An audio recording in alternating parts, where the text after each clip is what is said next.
Guys, আপনারা জানেন WWE র এই সপ্তাহে অনেক ভালো গিয়েছে, বাট এই সপ্তাহে র এর ভিউয়ারশিপ অনেক কম এসেছে।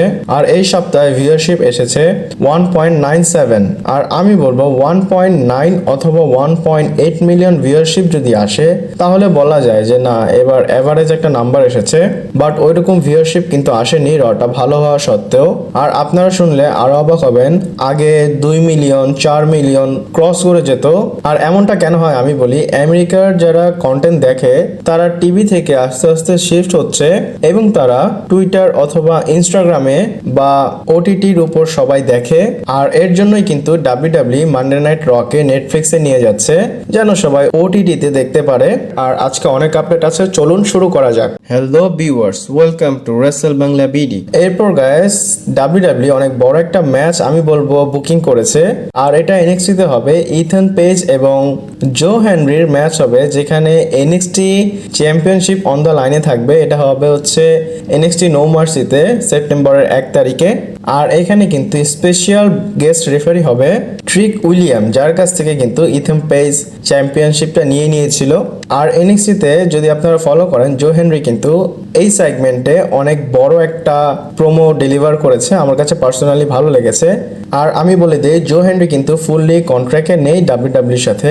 যদি সে এনএক্সটি চ্যাম্পিয়নশিপটা জিতে তাহলে হয়তো অনেক কিছু হতে পারে জো হেনরির সাথে, কারণ জো হেনরি কিন্তু অলরেডি মেইন রস্টারে যত ফ্যান আছে তাদের সাথে কানেক্ট করা শুরু করে দিয়েছে, যেমন I believe in Joe Hendry, এইটা কিন্তু রতেও চ্যান্ট করা হচ্ছিল। এরপর গাইস, মানডে নাইট রতে সিএম পাঙ্ক এসে ট্র্যাপ দিয়ে ড্রু ম্যাকিন্টায়ারকে খুব বাজেভাবে মেরেছে, আপনারা তো জানেনই। আর আপনারা কি জানেন সিএম পাঙ্ক তাকে মারার আগে কি করতেছিল?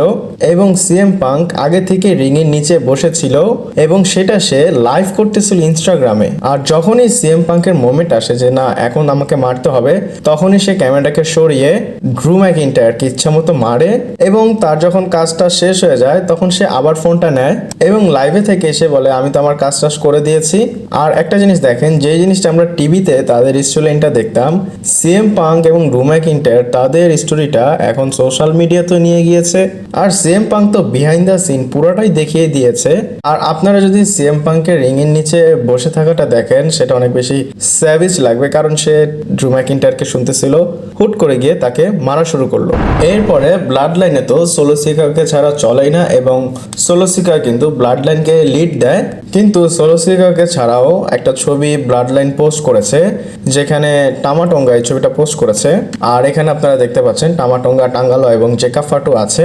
আর আমি বলবো টাঙ্গালোয়া কিন্তু অনেক বেশি লাকি, সে কিছু না করে চ্যাম্পিয়নশিপ বেলটা পেয়েছে। আর চ্যাম্পিয়নশিপ বেলটা কিন্তু জেকা ফাটু জিতেছিল, বাট সোলো সিকা বলার কারণে জেকা ফাটু টাঙ্গালোয়াকে দিয়ে দিয়েছে। আর আপনারা কি মনে করেন টাঙ্গালোয়া অনেক বেশি লাকি? আমাকে কমেন্ট করে জানাতে পারেন।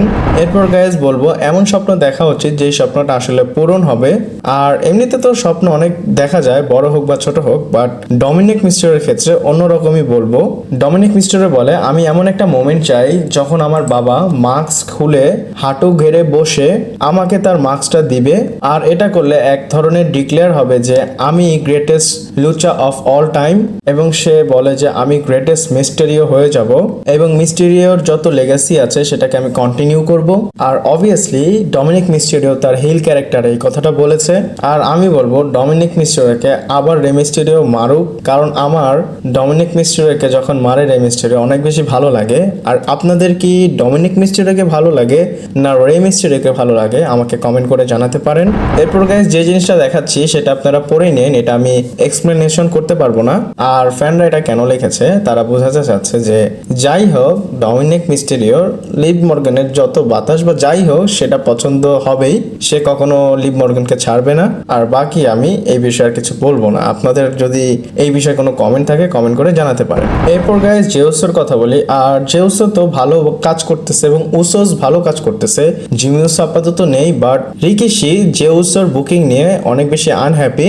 রিকিশি বলে জেউসকে ডাব্লিউডাব্লিউ ঠিক মতো ইউজ করতেছে না এবং সে বলে এই জিনিসটাও মাথায় রেখো, তুমি তোমার ট্যালেন্ট দেখানোর জন্য শুধু ডাব্লিউডাব্লিউ একটা প্লেস না, AEW আছে এবং জেউসও অল এলিট রেসলিংয়েও চলে যেতে পারে।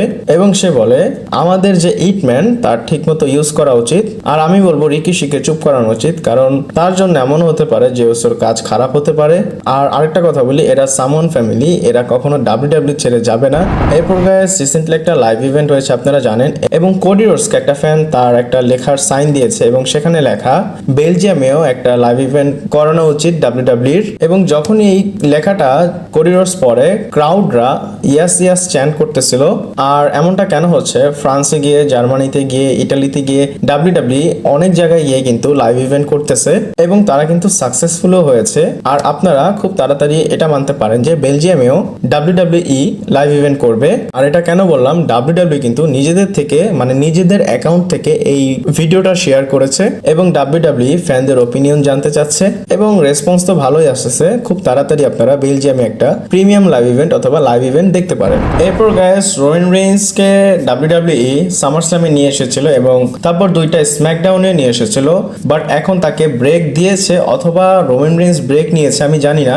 এটা নিয়ে ফ্যানরা অনেক বেশি ক্রিটিসিজম শুরু করে দিয়েছে। যেমন একটা জিনিস হয় যে কোনো সুপারস্টার রিটার্ন করলে তার একটা মোমেন্টাম থাকে, বাট রোমান রেইন্সকে কি করেছে তারা 3টা শোতে মানে একটা পিপিভি এবং 2টা স্ম্যাকডাউনে দেখিয়ে তাকে আবার টাইম অফ করে দিয়েছে। আর তারা চাচ্ছে যে সোলো সিকোয়ার টিম কাজ করুক, আর একটা টাইমে গিয়ে কিন্তু আসলে সোলো সিকোয়ার টিমের সাথে রোমান রেইন্সের ফাইট হবে। বাট এখন যেটা করতেছে ফ্যানরা কিন্তু অনেক বেশি ব্যাকল্যাশ দিচ্ছে ডাব্লিউডাব্লিউ কে। আর ব্যাকল্যাশ কেন দিচ্ছে আপনারা তো জানেনই, রোমান রেইন্স কখন আসবে সেটাও কেউ জানে না। আর আমি বলবো ডাব্লিউডাব্লিউ ডিসাইড করা উচিত যে যদি রোমান রেইন্সকে রিটার্ন করানো হয় তাহলে তাকে খুব ভালোভাবে টিভিতে দেখানো উচিত বা প্রোগ্রামে রাখা উচিত। এত ব্রেক দেওয়া আসলে উচিত না। আমি যদি এক্সাম্পল হিসেবে দেখি তাহলে রককে দেখেন, সে হলিউড থেকে একদম ছুটিমুটি নিয়ে অনেকবার প্রত্যেকটা শোতে অ্যাপিয়ার হয়েছে। স্ম্যাকডাউন বলেন, র বলেন, তারপর রেসেলমেনিয়া কিক অফ বলেন, সবকিছুতে সে অ্যাপিয়ার হয়েছে। আবার জন সিনার কথাও যদি বলি, সে 2025 সালে ফুল টাইম দিবে, সে অনুযায়ী রোমান রেইন্সকে ডাব্লিউডাব্লিউ একবার আনছে, আবার নিয়ে যাচ্ছে, আবার টাইম অফ দিচ্ছে। আসলে ফ্যানরা তো রাগ হওয়াটাও স্বাভাবিক। আপনাদের কি মতামত? আপনারা কি রোমান রেইন্সকে দেখতে চান বা তার রিটার্নটা কি আসলে করানো উচিত কিনা আবারও আমাকে কমেন্ট করে জানাতে পারেন। ভিডিওটা এই পর্যন্তই ছিল। ভালো লাগলে লাইক, কমেন্ট, শেয়ার, সাবস্ক্রাইব করে পাশে থাকবেন। পরবর্তী ভিডিওতে আবার দেখা হচ্ছে।